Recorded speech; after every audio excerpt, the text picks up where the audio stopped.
इस कार्यक्रम के प्रसारण पुण्यार्जक हैं माताजी श्रीमती सुशीला जैन, पुत्र श्री वीरेंद्र जैन, पुत्रवधू श्रीमती तृप्ति जैन, पौत्री आद्या जैन, अमेरिका।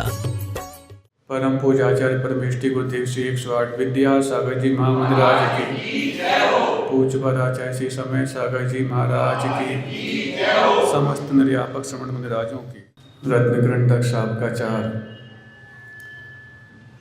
ये समंत भक्त स्वामी द्वारा रचित ऐसा एक श्रावकों के जीवन में आमूल चूल परिवर्तन लाने वाला एक ग्रंथ। इसके कथानक, इसकी विषय वस्तु, इसका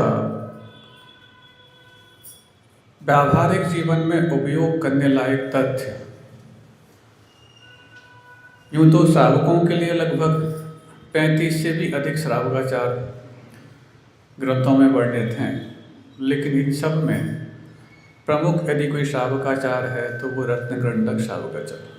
इस रत्नगंडक श्रावकाचार को अपन अपने जीवन में आकलन करने के लिए आधार बनाते हैं, तो हर कसौटी पर, हर आधार पर हमारा प्रत्येक व्यवहार आंकने के लिए भी आवश्यक है, तो अपने भीतर झांकने के लिए भी आवश्यक है। प्रारंभ कारिका से करते हैं, फिर उसके बाद उस विषय का विस्तार अपन लेंगे। सदृष्टि ज्ञान वृत्तानि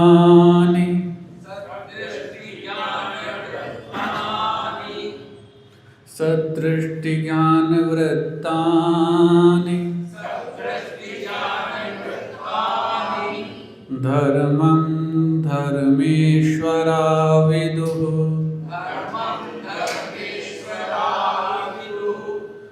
धर्मं धर्मेश्वरा विदुः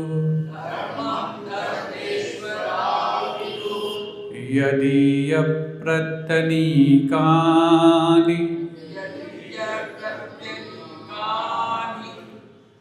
भवन्ति भवपद्धति सदृष्टि ज्ञान वृत्तानि धर्मं धर्मेश्वरा विदुः यदीय प्रत्यनीकानि भवन्ति भवपद्धति सदृष्टि ज्ञान वृत्तानि धर्मं धर्मेश्वरा विदुः यदि प्रत्यनीकानि भवन्ति भवपद्धति। सदृष्टि ज्ञान वृत्तानि, सदृष्टि यानी कि सम्यक दर्शन, ज्ञान यानी कि सम्यक ज्ञान, और वृत्त यानी कि चारित्र, सम्यक चारित्र। भवन्ति भवपद्धति, धर्मम ये सम्यक दर्शन, सम्यक ज्ञान और सम्यक चारित्र, यही धर्म है। किसने कहा ऐसा? आप कह रहे हैं इसलिए हम मान लें क्या? नहीं, धर्मेश्वरा विदुः, जो धर्म की ईश्वर हैं, प्रभु है, सर्वज्ञ हैं, उनके द्वारा ये कहा गया है। उनके द्वारा कहा गया तो भी सर्वमान्य है कि नहीं, ये प्रश्न उठता। तो इस प्रश्न के जवाब में बहुत बड़ी आपके लिए विवेचना करने की आवश्यकता है, वो अपन करते हैं। दूसरी पंक्ति में ये कहा यदि प्रत्यनीकानि भवन्ति भवपद्धति, और इससे जो विपरीत है वो भव पद्धति, संसार का ही मार्ग है। अब देखो, सम्यक दर्शन, सम्यक ज्ञान और सम्यक चारित्र, इसको धर्म कहा, तो इससे विपरीत जो है उसको अधर्म कहना चाहिए था। संसार का मार्ग क्यों कहा? क्योंकि संसार के मार्ग में सिर्फ सांसारिक लोकाकांक्षा आती है, ऐसा नहीं, स्वर्ग का मार्ग भी तो आता है। तो स्वर्गापवर्गम मार्ग विमार्ग निष्ठ, ऐसा पक्तामर में भी कहा। तो स्वर्ग का मार्ग भी तो एक तरह से मार्ग है, कोई कुमार्ग तो है नहीं। तो यहाँ पर एक क्यों कहा जा रहा कि सम्यक दर्शन, सम्यक ज्ञान, सम्यक चारित्र तो धर्म है, विपरीत जो है उसको अधर्म कहते हो तो ठीक है, लेकिन उसको भाव पद्धति कह दिया, संसार का मार्ग है। इसका मतलब है इन दोनों अलग अलग विपक्षों में दो जो टाइटल लगाए हैं, एक को लगाया धर्म के साथ और एक को लगाया संसार मार्ग के साथ। तो यदि तुम धर्म के साथ लगाते हो पक्ष को तो विपक्ष को अधर्म भी कह सकते हो, और तुम यदि संसार के मार्ग के रूप में लगाते हो विपक्ष को तो पक्ष को मोक्ष मार्ग भी कह सकते हो। आयुर्वेद में दृश्य चिकित्सा, उसकी आवाज़ को सुन के भी, उसके चेहरे को देख करके भी, उसके चलने को देख करके भी, लास्ट में जाके नंबर आता है नाड़ी को देख करके। हाँ, ये नाड़ी तो बहुत बाद में है, जब इन सब चीज़ों बाहरी चीज़ों से पता नहीं लग पा रहा है तब जाके नाड़ी को देखते हैं जो विशेषज्ञ वैद्य होते हैं। हाँ, और यहाँ पर उनकी नाड़ी अंतिम उपाय है और तुम्हारे लिए ये जांचें सबसे अंत में होने चाहिए, तुम सबसे पहले उपाय अपनाते हो। और अलग अलग पैथोलॉजी की, अलग अलग डायग्नोस्टिक सेंटर की अलग अलग रिपोर्ट्स आती हैं। अब फिर अब दो अलग अलग रिपोर्ट आई तो वो कहता कि नहीं वो एडवांस नहीं पुरानी है, वो कहता कि नहीं वो पुरानी है नहीं एडवांस है, और फिर कोई कहता है कि ओल्ड इज गोल्ड, ये एक्सपीरियंस्ड है। इसी में ही पूरा पूरा जद्दोजहद चलती रहती है, और जब तक वो रोगी अब जांच कराने लायक नहीं बचता, अब वो वापस घर पहुंच जाता तो कुछ दिनों में अपने आप ठीक हो जाता है। क्यों आखिरकार ये? मतलब जो सबसे ज़्यादा संवेदनाओं के क्षेत्र होने चाहिए वहीं पर जाके सबसे ज़्यादा संवेदनहीनता देखने को मिल रही। चिकित्सा क्षेत्र सबसे ज़्यादा संवेदनाओं से भरा होना चाहिए था। तो अभी यदि प्रकृति के नियमों के विरुद्ध जा रहे हो, भवंती भाव पद्धति ये संसार के लिए भी कारण है, भाव रोग के लिए भी कारण है, और तुम्हारे भाव रोग के लिए भी कारण है। क्यों? तुमने भाव बिगाड़े हैं। भाव किसी के लिए भी बिगाड़ो, भाव तो अपना ही बिगड़ता है। सुन रहे हैं आप लोग? भाव किसी के लिए भी बिगाड़ो, भाव तो अपना ही बिगड़ता है।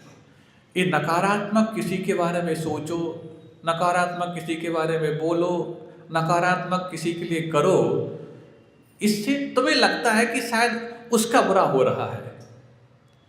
उसका बुरा जब तक उसके पुण्य का सुरक्षा कवच है रंच मात नहीं हो सकता, लेकिन तुमने तो उसकी बुरा करने के लिए अपने कवच तोड़ के ही बुरा करने के भाव किए। विरोधी को अलग करने जा रहे हो, विरोध को अलग कर लो तो विरोधी कोई रहेगा ही नहीं। और कल ही विरोध को अलग करने का आसान उपाय बताया था कि विरोधी को तो अलग कर सकते हो बाणों की बौछार से, गोली की बौछार से, लेकिन विरोध को अलग कर सकते हो वाणी की फुहार से, बोली की फुहार से। और जब विरोध अलग हो जाता है तो विरोधी कोई है ही नहीं। अब इतना तो हो गया, तो हमने कहा ये बताओ, एक तो ये हो गया, यदि ये उसके मन में भाव चल रहे हैं तो पक्का है कोई ना कोई रोग है, क्योंकि कोई भी रोग उपजता मन में है, पनपता तन में है। अपन समझते कल अपन ने ऐसा खा पी लिया इस कारण से आज ये रोग हो गया, नहीं, वो जो खा पी लिया था वो तो एक कैटलिस्ट बना था, एक उत्प्रेरक बना था उस रोग को उपजाने के लिए, जिस रोग के बीज तुमने अपने मन में बहुत पहले से बो दिए थे। अब उसके लिए वो खाद पानी चाहिए था, जो तुमने दे दिया, कल के रूप में वो रात उभर करके आ गया, लेकिन बीजारोपण तो बहुत पहले हुआ था, जो तुम्हारी भावनाओं के माध्यम से हुआ था। अक्सर जितने भी गांठ वाले रोग होते हैं ना, ये गांठ वाले रोग उनको ज़्यादा होते हैं जो मन में कुछ ना कुछ गांठें रखते हैं, चाहे वो कैंसर हो, ट्यूबरकुलोसिस हो, ट्यूमर हो, और भी बहुत सारी चीज़ें। ये जितने भी गांठ वाले रोग हैं आज बहुत आम, और आज होना आवश्यक और आम इसलिए हो गए क्योंकि लोगों के मन में गांठें बहुत पड़ी हैं। स्थिति प्रभाव सुख द्युति लेशा विशुद्धीन्द्रिया बुद्धि विषय तोदिका, ये सूत्र आता है तत्वा सूत्र में कि जिन देवों के पास स्थिति प्रभाव सुख द्युति आदि आदि ऊपर ऊपर के देवों में बढ़ते चले जाते हैं। प्रभाव का मतलब क्या है? शापानुग्रह शक्ति इति प्रभाव, कि अभिशाप और अनुग्रह, यानी किसी के लिए वरदान भी दे सकते हैं और किसी के लिए शापित भी कर सकते हैं, ये इनके पास सामर्थ्य होती है।